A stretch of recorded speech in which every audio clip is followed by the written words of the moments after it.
everybody, Nick Livingston here with this week's Honeit Podcast. Excited to have Kimberly Dymond-Balogh on the podcast today. Kim and I have been working together through Honeit, and she's a talented former corporate recruiting leader turned recruiting agency founder, I guess you'd say. So we're excited to kind of hear Kimberly's story, how she got into recruitment, and tips and tricks and best practices of being a recruiter in 2025. Kim, welcome to the podcast. Thanks so much, Nick. I'm glad to be here. I'm happy to be a guest on your show. Thank you. Well, yeah, no, great to have you. And again, we like to call these kind of casual conversations, recruiter to recruiter. And, I think it's interesting looking at your background. We see a lot of recruiters that go from external recruiting to internal corporate recruiting. I think in this case, you had a wonderful career in corporate recruitment, leading TA teams at I wrote it down, Wingspan, Rexel, Coremark, some big companies there, but have recently gone on your own to start a recruiting business. So I think would love to you're kind of going the other direction than we see folks in the space. Well, yes and no. So when I got into recruiting, which was about 18 years ago, I started at an agency. I had a cousin I was gravitating away from the mortgage industry. My first career was in mortgage for many years. And then 2007 hit. There was a lot of challenges of the recession. So I opted to change careers at that point. So I stepped into recruiting via a cousin of mine who was in recruiting in agency recruiting. So I did do the agency recruiting for the first few years. I worked for large organizations like Manpower. People have heard of Manpower before, and Snelling. And then I ended up getting recruited to a corporation, Wingspan, the one that you mentioned. It was a startup company, and they did not have a recruiting team, and they had a very aggressive service level agreement with a major bank that they needed to staff up for. So they recruited me out of agency recruiting, and I stepped in, and that's where I built the recruiting team there so that we could hire 1,800 people in a little over a year. Okay, so super high volume. And super high volume. Was that also kind of in the mortgage world? I mean, did you leverage your background in mortgage in terms of recruiting for that industry? So that's right. It was at the time when people, obviously we went through that recession period and everybody was struggling with their mortgages. So it was what they call mortgage modifications. Okay. And so they were helping people restructure so they weren't foreclosing and things like that. And so it was very customer service oriented, but there was some technical aspects that the employees needed to learn to do the process for the client, for the customer.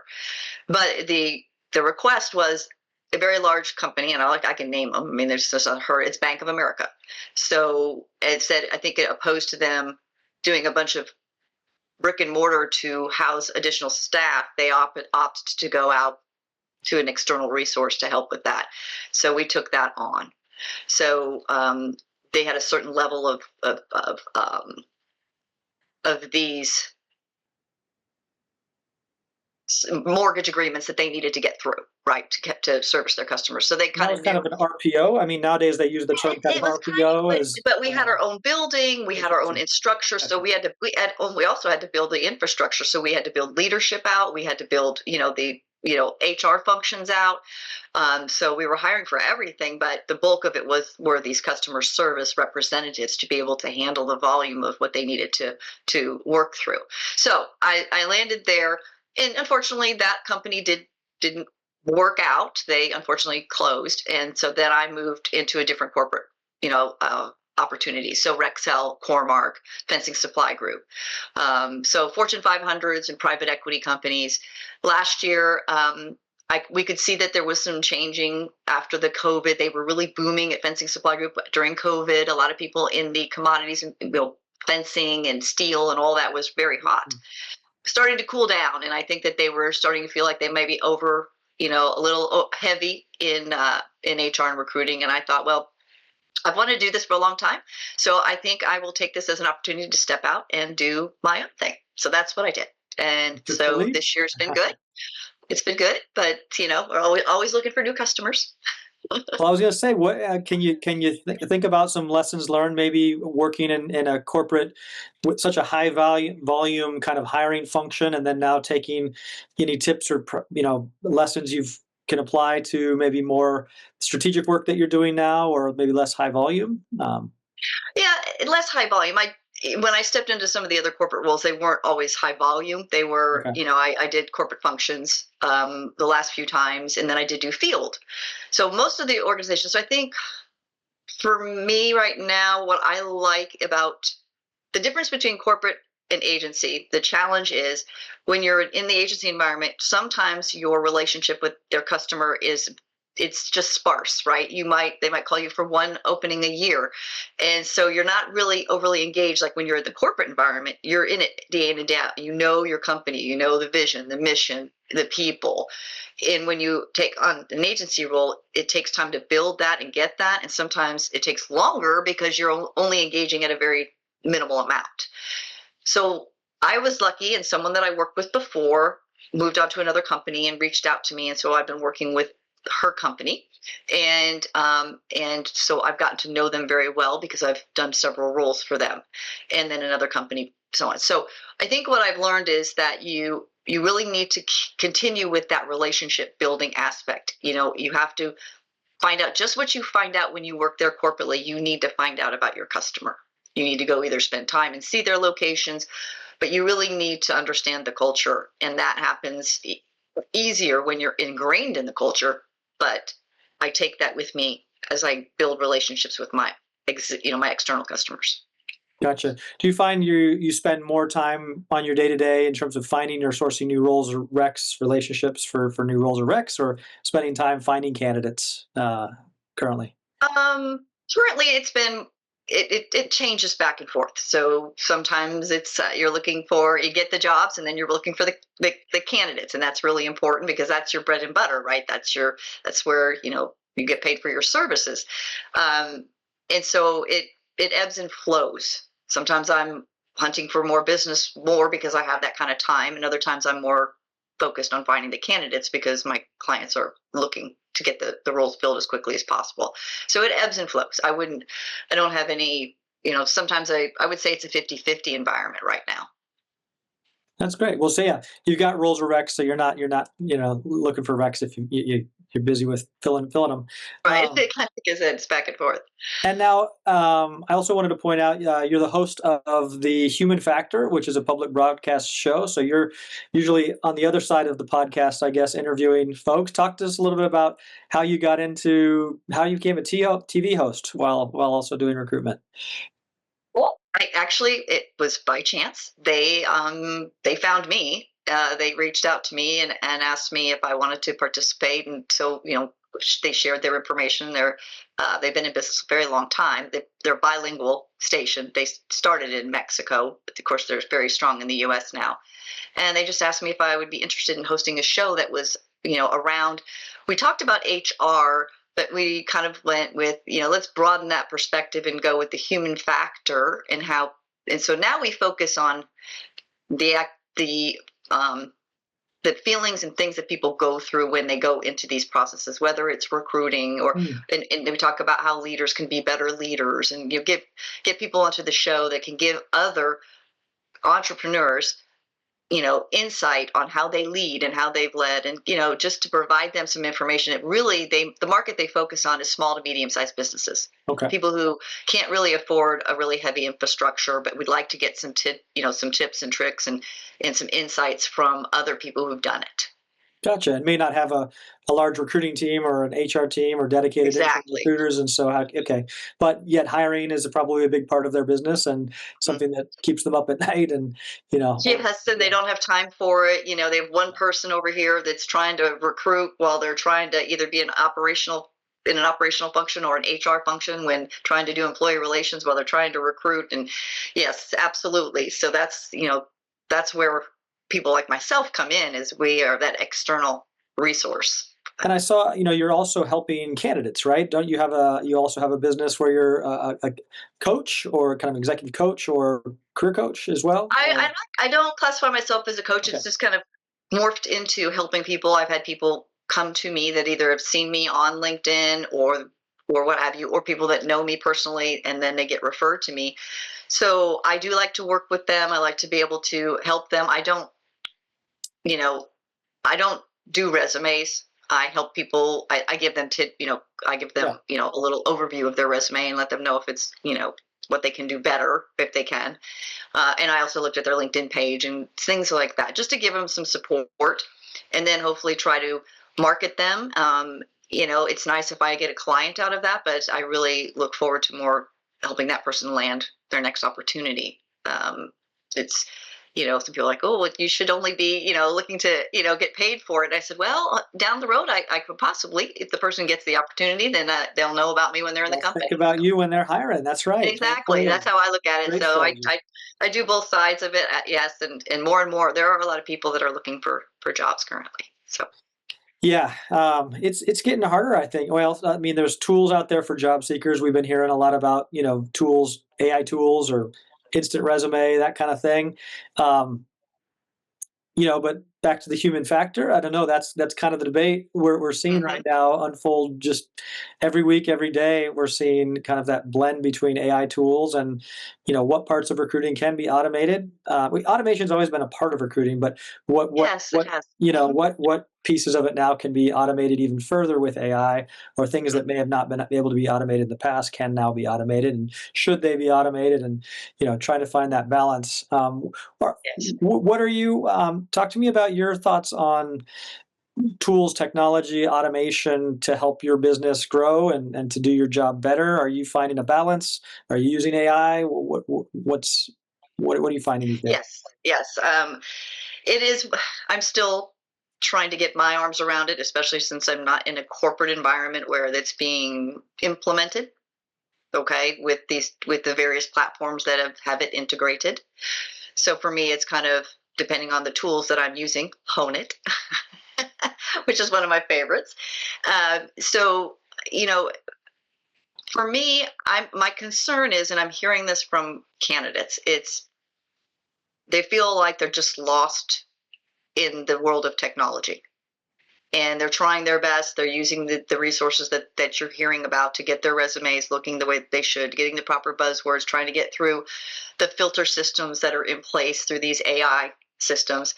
And I think there's a lot of frustration that people feel like, how do I even know if anybody's even looking at me? I mean, they feel like they've got all the experience that the job requisition is asking for, but what they don't know is, what people don't know is it's just like before. When you have an ATS system, it came in, we were all like, ooh, ATS, applicant tracking system. I come from the day, and I know this is really going to date me, obviously, but it was, here's a phone book, call a business, find a person type of thing, right? LinkedIn was just really getting its grounding. So, now it's like people are just like, how do I know someone's even looking at me? So when we had ATS systems, you can put in an ATS system, and I'm sure you know this, you can put in what they call knockout questions. So if they don't, then you're not going to look minimum required capabilities that tied to any role or rack. There's a certain threshold. And you as a candidate may not know that that's built into that back end. So that's why you're not getting seen. You're thinking you're fine, but they've got other things that they're looking for that they've built in to and they used to have kind of manual notifications or decline emails that might support that. So if you weren't authorized to work in the States or for whatever, if that was a requirement, or if you didn't have the 3 years of XYZ experience, or you didn't have the idea degree, was that you could auto notify those candidates and auto decline them, which is good. It was fast, quick feedback, letting the candidate know, focus your time and energy on another role or focus on another company, or right. But it gave them that feedback loop. What are they saying now? What are they saying now? They don't know. They're not getting it. Or they get it in an instant. Like they get it in 30 seconds, and it freaks them out. They're like, how can that be? And they're like, did anybody even see my resume? And you're like, so yes, it's impossible to look at all the resumes for some of these organizations. They get thousands and thousands of resumes. They have to have a filter system. But I feel like it's become so commonplace that that there's talent and there's a lot of people out of work. I know what unemployment rates say, but you know, when you go and look at a job and it's only been posted for a day and they have 900 resumes, that tells you something. It does. It's almost like the data isn't matching what it feels like out there, is it? It really isn't. Lows, but yet all of my recruiter friends are in between gigs and looking for, right? It's like, so there's just something's not aligning. Something's what are not your aligning. thoughts? You know, we're hearing more about kind of the AI interview bots or the AI screener bots now. Some folks are saying that gives, to your point, the candidates, they're heard or they're seen, but still maybe not by a human. They're heard or seen by a robot who's interviewing them or talking to them. Have you considered using anything like that to candidates, or do you? Yeah. I won't. We tried that many. This was tried years ago. I think it was through Indeed. I think they had something where one of your packages, you could, as a corporation, you could set up questions, and then person would be prompted to go in and answer those questions. One-way video interviews. One way. Yeah. And rarely did anyone ever opt to do that. I think people are uncomfortable. They don't, now more and more since the pandemic, more and more people are probably getting used to this, this kind of communication, but it's still not your voice. It's not the same, and so for me, I need to listen and hear that person talk. A lot of times I don't even see their face. I just listen, because I hear a lot more that way. I'm not distracted by anything else. Yeah. So I think that they feel the same way. You know what I mean? They don't want to listen to a automated, I don't think anyway, at least the I've seen candidates some that I posts on talk to. LinkedIn being like, how long will it be before the candidates yelling operator, at Exactly. the interview? Exactly. It's like, no, I didn't want to answer that question that way. It was like they can't even like have, yeah, so it's like, so if you're talking to someone, and I've often talked to candidates and they're kind of going down a bit of a rabbit hole, and I can redirect them, a little bit to stay on track with the conversation. Where are they going to have that with this robot? Is this person going to say, well, wait, you know what? Yeah.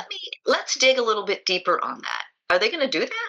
It seems like the tech is there where it is quite good at kind of follow-up questions and or digging deeper, perhaps. So, I mean, I think that's what's so intriguing about it, is that, this round, it's not just the 4 questions that are canned. It's like more of a dynamic experience, which, sounds like a good thing moving forward, and maybe a better interview in some capability. But, if I ask most of my recruiter friends who are in between jobs, and I ask if they would want to interview with a human or robot, they say human. Yet, so putting yourself in the candidate experience and what the candidate's perspective, it also makes me question, interviews were also kind of a mutual investment in time by the company and by the candidate. And then that was kind of where it was a two-way street and fair. I wonder, with technology where it is so easy to click a button and interview 1,000 candidates, why do you need to interview 1,000 candidates? I think this is another question. But will it, if you're only hiring one person, do you need to interview 1,000 people? And I'd hate to say waste the time of 999 candidates who aren't going to get the job, rather than just declining them and helping them focus their time and attention on roles they're better qualified for, right? So I really wish we could think about applying some of that amazing AI technology to help the candidate actually focus their efforts on the right jobs, rather than that makes sense, the wrong jobs or something, or giving them a long shot of that's a good, that actually makes me think about something here, Nick. So you're right. So if you were to apply to a job and the system's like, no, and people do apply to jobs that they aren't qualified for. I mean, that's, they're, sure. I don't know why they do it, Dream but job. they do. Yeah. Yeah. They're just shotting it out there. I don't know what they think they're going to get, but that's okay. But what I was going with is, it would be nice if, when they got the decline, or the, sorry, you're not a fit for this role, but here are some roles that you might want to consider. That's a really, that's a great use of AI, right? Using all of that understanding of where the candidate fell short for this role. We've actually got a manager level role in a similar team if you're not ready for the director role, or Right. And it these doesn't even have to transferable be with your skills. company. It can just be Yeah. like, you know what, you're a good fit for this type of a role. We have these at this location, but if you didn't, at least the candidate would be like, oh, okay. Well, I didn't really think that I didn't think about that. Yeah. I've got So candidates that that I seems look like at. a really good application, and maybe that's where giving candidates the opportunity to interview for a job they're not quite qualified for, but for the opportunity to get that feedback or that direction to other parts of the company or other, that I think that there's an opportunity for HR tech. There's an opportunity for applicant Yep. tracking systems to probably improve that. So yeah, that's fun. What um and I guess where are you using tech or technology in your business? What part of your workflow is it? Finding candidates? Are you using any kind of sourcing tools out there, or where in your journey are you applying new tech? I have a couple of sources that obviously I use, Indeed, and I use LinkedIn. I do not have LinkedIn Recruiter. I'm a one-man group here, so I do my premium, and I have my networks, and there's ways you can work with LinkedIn. But I also did invest in a platform that allows me to reach out to organizations, and it gives me org chart information. It gives me all the company information that's out there and available, the number of people, the revenue, the leaders. It also tells me when leaders move around, and that this program is called Zoom Info. Okay. So you can find candidates through it, or you can, engage in the sales side of it too. A lot of people use it in the sales world for CRM. I use it to find out who the big players are and who the leaders are, and they actually provide you with their email and phone number information if it's available. So I use that one, and of course I use Honeit. And Honeit has been a game changer for me with respect to time. I'm able to build out my interview questions based on my clients' requests.